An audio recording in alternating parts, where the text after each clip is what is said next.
Hallo und herzlich willkommen in diesem Video. Mein Name ist Moritz Merle und ich bin der neue Inhaber von semillas.de. Und heute zeige ich euch unsere neue kleine Produktionsanlage hier auf Zypern. Let's go! Eigentlich sah es dieses Jahr gar nicht danach aus, als ob wir unsere Chili- und Tomatensamen produzieren könnten, da wir nicht rechtzeitig ein passendes Grundstück mit Wasserversorgung gefunden haben. Aber dank Dominik und seiner Tierschutzorganisation Better Life for Cats, die uns hier Grund zur Verfügung gestellt haben, können wir dieses Jahr doch noch unser Saatgut produzieren, was super ist. Vielen Dank dafür. Wir befinden uns hier im ersten von insgesamt 3 Gewächshäusern, wo unsere ersten 12 Tomatensorten heranreifen, wie man schon sehen kann. Wir haben auch schon eine Sorte geerntet und da wurde schon das erste Saatgut produziert und das ist natürlich ein richtig geiles Gefühl, wenn die ersten Samen in den Vorratstüten landen. Unsere Tomatensorten schmecken nicht nur gut, sondern wir haben auch welche dabei, die einfach wunderschön aussehen, wie hier die Sorte Big Rainbow, die wir auch in den nächsten Wochen anfangen werden zu ernten. Diese Sorte kennt jeder wahrscheinlich vom Italiener um die Ecke. Wir haben hier eine meiner persönlichen Lieblingstomaten und zwar ist es die San Marzano Tomate. Die wird in vielen italienischen Speisen verwendet und wir haben diese Saison richtig Glück gehabt, denn wie man sehen kann, hängen die Pflanzen voll mit Früchten und wir werden hier wirklich reichlich ernten können. Wir befinden uns hier im hinteren Teil der Anlage beim zweiten Gewächshaus, wo die ersten Chilis heranwachsen.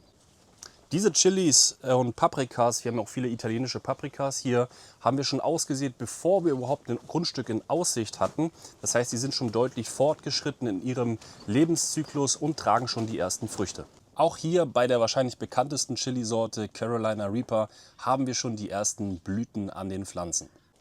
Hier sehen wir auch eine italienische Paprikasorte, das ist die Sorte Dolce Italiano und wie man sehen kann, bilden sich hier auch schon die ersten Früchte an den Pflanzen und die werden noch deutlich weiter in die Höhe wachsen, je wärmer es im Sommer wird. Die Sorte, die wahrscheinlich am größten mittlerweile ist die Sorte Jamaican Hot Chocolate, wo man hier sehen kann wirklich, dass die schon viele Früchte im unteren Bereich angesetzt hat, aber die wird noch deutlich größer werden und wir erwarten hier einen sehr hohen Ertrag bei dieser Sorte.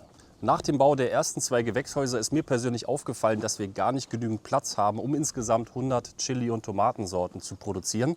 Und deswegen habe ich hier noch ein drittes Gewächshaus gebaut zwischen den 2 kleinen und das schauen wir uns jetzt an. Willkommen im Herzstück der Anlage. Das ist das große Gewächshaus, in dem insgesamt 43 Chilisorten und ungefähr nochmal 10 bis 12 Tomatensorten wachsen. Wir hatten ja schon darüber gesprochen, dass wir hier auch ein regeneratives, ein nachhaltiges System entwickeln wollen, wie wir unsere Pflanzen kultivieren und unser Saatgut ernten. Und dieses Gewächshaus hier ist quasi der Prototyp dafür, denn ihr seht ja hier Hochbeete mit Humus und keine Töpfe mehr mit Substrat. Und was wir hier schaffen wollen ist, dass wir die Erde nach der Saison wieder aufarbeiten, sodass wir die Pflanzen im gleichen Hochbeet, ohne dass wir viel Erde oder Kompost dazugeben müssen, im nächsten Jahr wieder nutzen können. Wie ihr sehen könnt, sind diese Pflanzen jetzt auch noch nicht so groß. Das liegt daran, dass die ungefähr 2 bis 3 Monate nach den ersten ausgesät wurden. Und wir müssen jetzt natürlich gucken, dass sie auch die richtigen Nährstoffe hier im Boden bekommen. Wir haben hier auch neue Tomatenpflanzen, noch weitere Sorten. Und der Boden ist hier generell geschützt mit Stroh, damit sich quasi dieser Boden nach und nach jetzt aufbauen kann. Und wie gut das funktioniert, das werden wir dann in den nächsten Wochen und Monaten sehen, je nachdem, ob das gut funktioniert oder nicht so gut, wird halt der Ertrag größer oder kleiner ausfallen. Und wo wir schon von regenerativen Systemen sprechen, hier gerade auf dieser Pflanze vor mir sitzt ein kleiner Marienkäfer, der sich um die Blattläuse kümmert. Und auch auf dieser Pflanze sitzt eine kleine Spinne, die nur darauf wartet, dass eine Blattlaus vorbeikommt, damit sie diese zum Mittagessen verspeisen kann. Das waren jetzt quasi die ersten 90 Tage von unserer Reise hier auf Zypern.